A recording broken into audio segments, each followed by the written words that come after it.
છેલ્લા 3 વર્ષમાં એક પણ ઓડિટ માટેની મીટિંગ આ શાસકો દ્વારા, મેયર દ્વારા, સ્ટેન્ડિંગના ચેરમેન દ્વારા, કોઈ પદાધિકારી દ્વારા કરવામાં નથી આવી। આટલા ગંભીર વિષય ઉપર, આટલી ગંભીર કમિટી ઉપર શા માટે શાસકો ધ્યાન નથી રાખતા, અથવા તો એમને ધ્યાન છે છતાં પણ બેફામ આની અંદર વહીવટ ચાલી રહ્યા છે, એ નજરઅંદાજ કરે છે, કાં તો આ બધાને છાવરે છે। જે પ્રમાણે સુરત મહાનગરપાલિકાના પ્રોજેક્ટો ડિઝાઇન થાય છે એ ડિઝાઇન યોગ્ય નથી।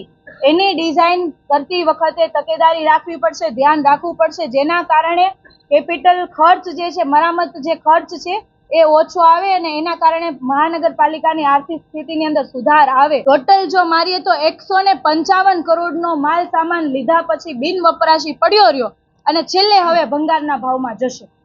આ 155 કરોડની જવાબદારી કોની? આ માલ સામાન જે બિન વપરાશી થઈ ગયો એના માટે જવાબદાર કોણ? આ પૈસા કોના ખીચામાંથી જશે?